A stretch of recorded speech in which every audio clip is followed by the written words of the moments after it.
حضرت ذوالنون مصری رحمۃ اللہ تعالی علیہ نے فرمایا کہ میانہ روی اختیار کرو، بلا شبہ تھوڑی روزی پر خوش رہنا تھوڑے سے عمل کو پاک کر دیتا ہے، یعنی ہر عمل میں اعتدال اختیار کرنا چاہیے اور قلیل روزی پر خوش ہونا چاہیے اور قناعت اختیار کرنا چاہیے۔ حضرت قدوۃ الکبریٰ نے فرمایا کہ شیخ ابو العباس نہاوندی فرماتے ہیں کہ الفقر بدایت التصوف، فقر تصوف کی ابتدا ہے۔ کتاب اللمع میں ابو نصر سراج طوسی نے حضرت جنید بغدادی علیہ الرحمہ سے نقل کیا ہے کہ سچے فقیر کی نشانی یہ ہے کہ کسی سے کچھ نہ مانگنے کی غرض سے کسی کے سامنے آئے، اور کوئی سامنے آ جائے تو خاموش رہے۔ جیسا کہ سہل بن عبداللہ سے بیان کیا جاتا ہے کہ ان سے پوچھا گیا کہ فقیر صادق کون ہے، تو فرمایا وہ نہ تو کسی سے سوال کرتا ہے، اگر کوئی دے تو رد نہیں کرتا، اور اگر کچھ مل جائے تو پاس بچا کر نہیں رکھتا۔ فقر ایک اعلیٰ مقام ہے۔ اللہ تعالیٰ نے فقراء کی تعریف کی ہے اور اپنی کتاب میں ان کا ذکر کیا ہے۔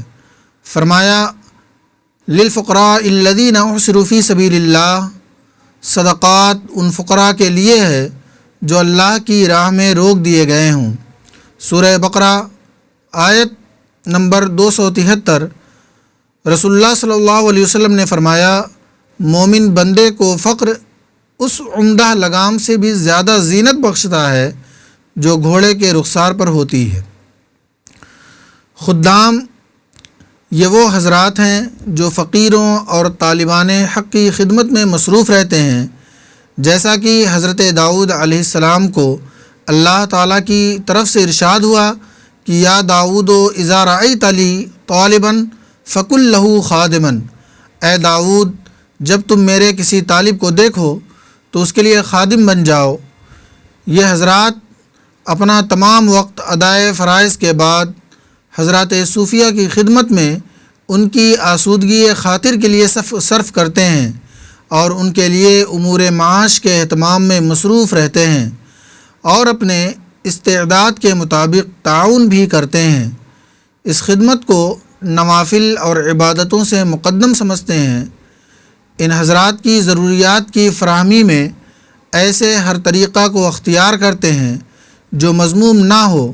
ان میں سے بعض حضرات کسب کو، بعض گداگری کو اختیار کرتے ہیں، اور بعض فتوح حاصل کر کے ان کی ضروریات پوری کرتے ہیں، اور اس لینے دینے میں ان کی نظر حق پر ہوتی ہے، اور خلق سے لینے میں عطائے الہی کا واسطہ جانتے ہیں اور دینے میں قبول کا ذریعہ سمجھتے ہیں۔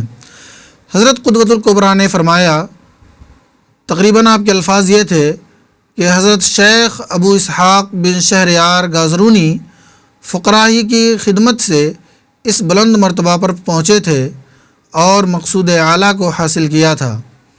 بیان کرتے ہیں کہ شیخ ابو اسحاق قدس سرہ گازرون کے ایک گاؤں میں کپڑا بننے کے کام میں مصروف رہتے تھے۔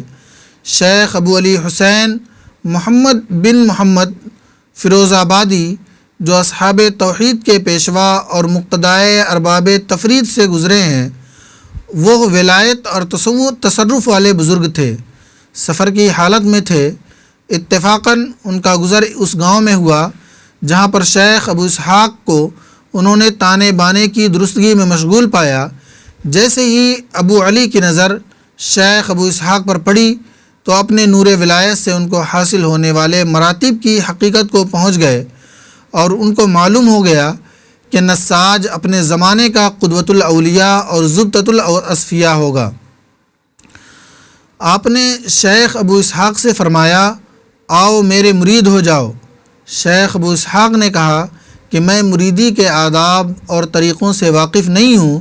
یہ بہت ہی سادہ لوح تھے، انوار رشد و ہدایت اور مرید و مراد کے رسوم و آثار سے ان کو آگاہی نہیں تھی۔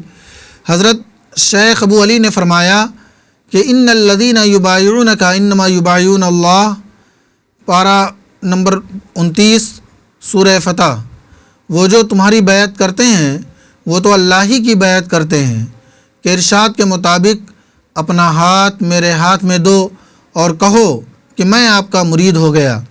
چنانچہ شیخ ابو اسحاق نے ایسا ہی کیا اور اس طرح وہ حضرت شیخ ابو علی کے مرید ہو گئے۔ جب ان کو مرید کر لیا گیا اور شیخ ابو علی سفر پر روانہ ہونے لگے تو حضرت شیخ ابو اسحاق نے عرض کیا، تو اب جب کہ آپ نے مجھے مرید فرما ہی لیا ہے تو مجھے کچھ وصیت بھی فرما دیجئے تاکہ میں اس پر عمل پیرا رہوں۔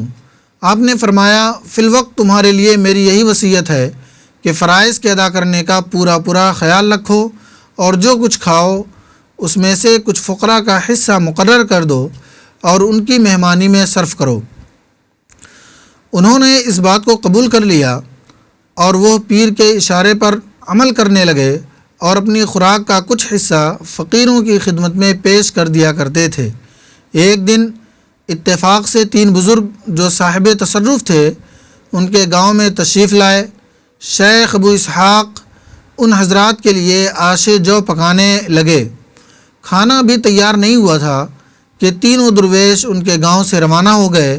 حضرت شیخ ابو اسحاق اسی طرح بے پکا ہوا کھانا چھوڑ کر کھڑے ہو گئے اور ان بزرگوں کے پیچھے دوڑے اور اپنے حصے کی 3 روٹیاں جو موجود تھیں ان کے سامنے رکھ دیں۔ جب انہوں نے وہ روٹیاں کھا لیں تو کہا، اس بافندے نے تو اپنا کام پورا کر دیا، ہم کو بھی اس کے لیے کچھ کرنا چاہیے۔ چنانچہ ان میں سے ایک بزرگ نے کہا کہ میں اس کو دنیا دیتا ہوں، دوسرے نے کہا کہ یہ دنیا کی راحت و آسودگی سے تفرقہ میں پڑ جائے گا، میں اس کو دین دیتا ہوں۔ تیسرے بزرگ نے فرمایا، ہم لوگ جوان مرد ہیں اور اللہ کے خزانے میں جو خزانہ خزائن السماوات والارض ہے کس چیز کی کمی ہے، اس کو ہم دنیا بھی دیتے ہیں اور دین بھی دیتے ہیں۔ یہ فرما کر تینوں بزرگ روانہ ہو گئے۔